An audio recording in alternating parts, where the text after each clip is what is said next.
Hello friends, मैं अंकित स्वागत करता हूं आपके अपने चैनल द इन्फिनिटी क्लासेस में। पिछली कक्षा में हमने पढ़ा था प्रारंभिक शिक्षा के आधारभूत ढांचा। आज उसी के आगे जानते हैं सुपरविजन, पर्यवेक्षण। आखिर विद्यालय में पर्यवेक्षण तंत्र की भूमिका है क्या? वैसे तो देखा जाए नाम से आपको पता चल रहा होगा पर्यवेक्षण सुपरविजन है क्या। आम बोलचाल की भाषा में कहते हैं नहीं, निरीक्षण करना, सुपरविजन करना, चेक करना जिसे बोलते हैं आम बोलचाल की भाषा में, वही है पर्यवेक्षण। जैसे कोई किसी विद्यालय में कोई अधिकारी चेक करने आता नहीं, वो पर्यवेक्षण होता है, सुपरविजन, निरीक्षण। लेकिन यहाँ पर ध्यान देने की बात है, कहीं कि आपको इसी जगह शब्द मिल जाता है निरीक्षण। ये निरीक्षण और पर्यवेक्षण में अंतर क्या है, चलिए देखते हैं। ये तो हो गया पर्यवेक्षण, एक शब्द आता है निरीक्षण। निरीक्षण और पर्यवेक्षण में अंतर है क्या, ये देखिए पहले आप।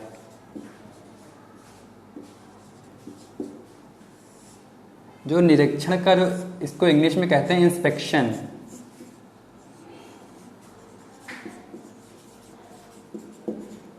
और इसको कहते हैं सुपरविजन। जो निरीक्षण शब्द है वो देखा जाए फॉर्मल शब्द है, ठीक है। निरीक्षण शब्द जो है वो देखिए फॉर्मल शब्द है, औपचारिक, और पर्यवेक्षण शब्द है इनफॉर्मल। जो देखिए ऐसे समझिए, निरीक्षण में क्या होता है, जो जिसके द्वारा निरीक्षण किया जाता है वो एक तरह से अपने अधीनस्थों को आदेश देता है। जैसे मान लीजिए किसी विद्यालय में कोई निरीक्षण करने आया, तो वो आकर विद्यालय में देखेगा टीचर पढ़ा कैसे रहा, बस उसकी गलतियां ही निकालेगा, ये गलत है वो गलत है। और सुपरविजन वैसे निरीक्षण अब हर जगह पर्यवेक्षण सुपरविजन का ही शब्द का इस्तेमाल होता है। और जबकि निरीक्षण में पहले परंपरागत रूप से चलता आ रहा था, अब इसकी जगह हम लोग वर्तमान में पर्यवेक्षण ही यूज शब्द करते हैं। निरीक्षण में बस अध्यापकों की गलती निकालना और शैक्षिक उद्देश्यों को कोई ध्यान नहीं दिया जाता है। पर्यवेक्षण में क्या होता है, जो भी स्कूल चेक करने आएगा वो देखेगा कि विद्यालय अध्यापक पढ़ा कैसे रहा, उसको किस चीज़ की जरूरत है, उसमें सुधार कैसे किया जाए, शैक्षिक उद्देश्यों की आखिर प्राप्ति कैसे की जाए, विद्यालय में क्या क्या सुधार किए जा सकते हैं, ये पर्यवेक्षण में होता है। ऐसे देखिए इसमें जो है केवल आदेश दिया जाता है, बस ये गलत है वो गलत है, और इसमें सहयोग दिया जाता है या निर्देश भी कह सकते हैं।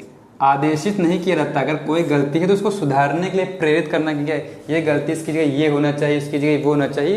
ये तो पर्यवेक्षण की बात हो गई। आखिर पर्यवेक्षण तंत्र की भूमिका विद्यालय में है क्या ये बहुत जरूरी है क्या, इसके बिना विद्यालय चलेंगे नहीं, इसी पे बात करते हैं। देखिए कौन कौन से ऐसे लोग हैं जो पर्यवेक्षण सुपरविजन करते हैं। देखिए विद्यालय प्रबंधन में पर्यवेक्षण तंत्र की भूमिका, देखिए ये पर्यवेक्षण तंत्र की भूमिका इसलिए भी अहम हो जाती है क्योंकि मान लीजिए कोई गांव में या कहीं दूर दराज विद्यालय स्थित हैं, अब वो सही से कार्य कर रहे हैं कि नहीं, जिस व्यवस्था से उनको चलाया जा रहा है कि नहीं, वो उनको जिले से जोड़ने के लिए, उनको सेंटर से जोड़ने के लिए पर्यवेक्षण तंत्र की भूमिका बहुत अहम हो जाती है।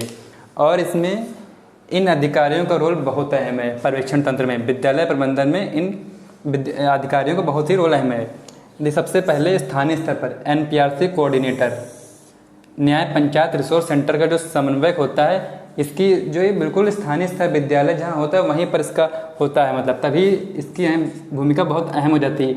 इनको कम से कम महीने में 1 या 2 बार पर्यवेक्षण करना ही है, 1 या 2 बार करना ही माह में पर्यवेक्षण।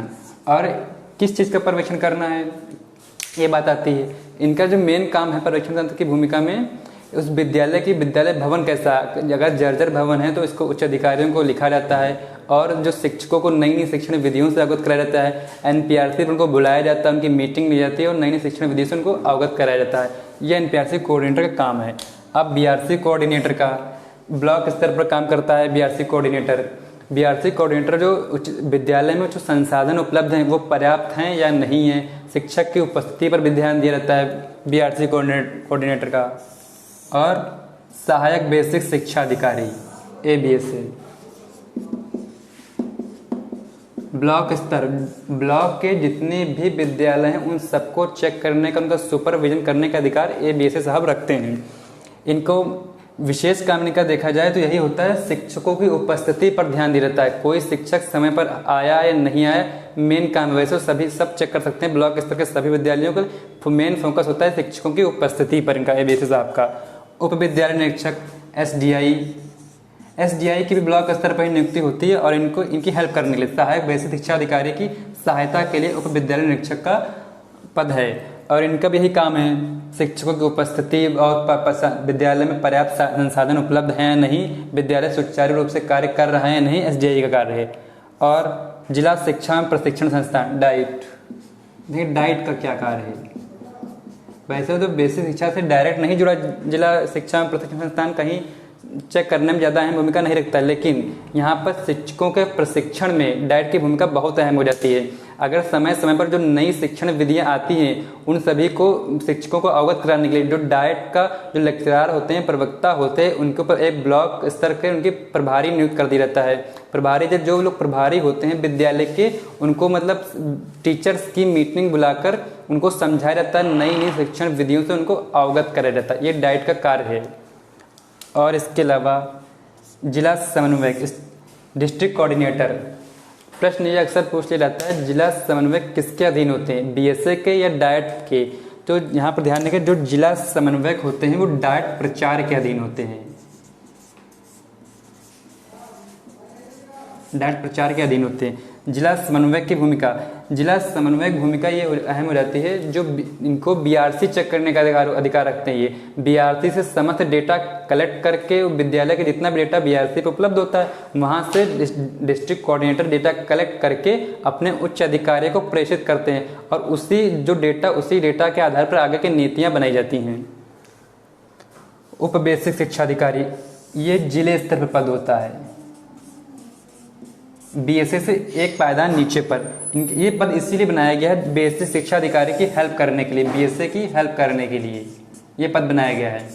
उप बेसिक शिक्षा अधिकारी भी सुपरविजन करते हैं विद्यालय को, ये चेक करते हैं ये भी संसाधन हैं कि नहीं है विद्यालय में, विद्यालय के भवन की स्थिति कैसी है, बच्चे कितने हैं। अगर कहीं विद्यालय में मान लीजिए बच्चे कहीं कम हैं कहीं ज़्यादा हैं तो इधर से उधर करने का अधिकार ये रखते हैं। कहीं शिक्षकों के अनुपात और बच्चों का अनुपात बराबर बना या नहीं, ये उप बेसिक शिक्षा अधिकारी कार्य है। बेसिक शिक्षा अधिकारी, बेसिक जिले में बेसिक का सबसे बड़े अधिकारी जो जिला बेसिक शिक्षा अधिकारी है, सभी नीतियों का आगे बढ़ाने का जिला बेसिक शिक्षा अधिकारी का है। और सबसे बड़ी बात, मान लीजिए जिले में कहीं कहीं शिक्षकों के पद नहीं है तो इन सब के बारे में अपने उच्च अधिकारियों को अवगत कराया जाता है। उसी अनुपात में शिक्षकों को स्थानांतरण करने के जिले में ही शक्ति रखते हैं बेसे। उच्च अधिकारी, वैसे तो सामान्य स्थिति में उच्च अधिकारियों का सुपरविजन नहीं होता, कहीं कोई शिकायत आ जाती है या फिर कहीं विशेष परिस्थिति उत्पन्न हो जाती है, वहाँ पर उच्च अधिकारी सुपरविजन करते हैं। उच्च अधिकारी जैसे मंडल स्तर पर जेडी या उप निदेशक लोग हैं, ये उच्च अधिकारियों में शामिल हैं। ये तो बात हो गई विद्यालय प्रबंधन में पर्यवेक्षण तंत्र की भूमिका। उम्मीद है आपको वीडियो पसंद आया होगा। अगर आपको वीडियो अच्छा लगा हो तो लाइक करना ना भूलें। तब मिलते हैं आगे क्लास में, तब तक के लिए धन्यवाद।